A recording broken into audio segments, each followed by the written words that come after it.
Hello, meatbags. It's Z, back to give you the DayZ news that matters, because let's face it, Tedrick's too busy screwing up to get it right. Today we've got something you actually need to pay attention to. Boats are coming, and yes, they might just be the only vehicles you can shoot from without fumbling around like Ted here. And don't even get me started on the sound design that's about to make this frozen wasteland even more of a nightmare. Stick around. So let's dive straight into the latest on boats and sound design in DayZ, courtesy of the Dev Update Week 34. So according to this Dev post, they've started prototyping the boats late last year. The boats are meant to complement the Icelandic nature of Sakal, and apparently they've gone through some interesting challenges to get them working, including apparently them bouncing around like beach balls. Why does that sound familiar with the vehicles in DayZ? Bouncing boats? Sounds like the perfect metaphor for your life, Ted. Completely out of control and destined to sink. Apparently, controlling boats in DayZ is intentionally simpler than handling cars. They've got 3 gears, forward, neutral and reverse. No brakes though, so you'll need to manage your speed by adjusting the throttle and shifting into reverse.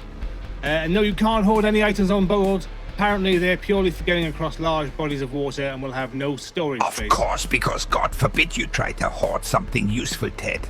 We wouldn't want you drowning in loot just in your own incompetence.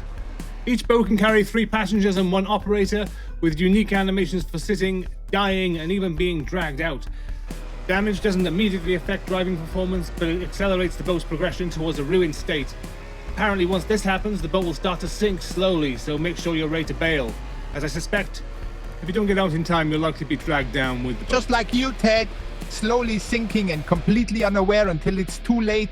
And here's something cool that we do know: you can stand up on the boat while it's moving at a slow speed, but apparently you need to be careful, because if you speed up too much you will fall off the back. But this does mean we are finally able to shoot from a vehicle. The devs have confirmed that you will be able to successfully fish from the boat whilst it's stationary, so get ready to cast your line and haul in some catches. Because nothing screams danger like a quiet day on the water, Ted. Maybe this time you'll catch something other than a beating. Or maybe you'll just fall overboard and save us all from your incompetence. Next up, let's dive into the notes from the devs about the sound design for Sakal. Apparently they've added 346 new short ambient sounds, including vegetation rustling, metal clinking in harbours, and a variety of birds. These sounds play around the player as 3D audio, creating an environment that feels alive even in the harsh cold. Alive? Ted, you wouldn't recognize alive if it smacked you in the face? But sure.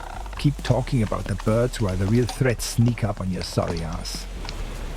The sound design also features 19 new ambient loops that dynamically mix based on area, time, wind and snowfall.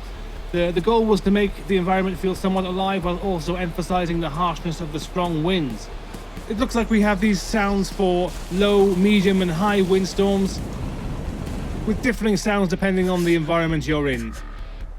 According to the dev post, in areas where there are no trees or vegetation likely to home animals, when the wind dies down, the world can feel eerily quiet. Eerily quiet, just like your brain, Ted. It's a wonder you can even put a sentence together without tripping over your own stupidity. With these new sounds, the world of Sakal is going to feel even more immersive, drawing you into its frozen, desolate landscape. Just make sure you're prepared for those moments of silence. They might just be the calm before the storm. Or just the silence before you fuck up again. Either way, should be fun to watch you flail around like the useless twat you are.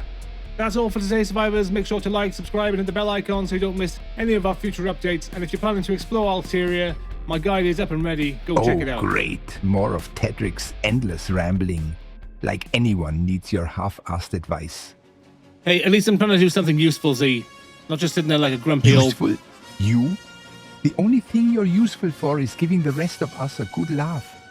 I bet even the Seds would find your guide a joke. Look, I'm trying to help people survive, Z. What are you doing besides beating me down every Surviving just fine without your so-called help, Ted. Maybe if you spent less time fangirling over your own content. Yeah, maybe if you weren't so busy being an insufferable...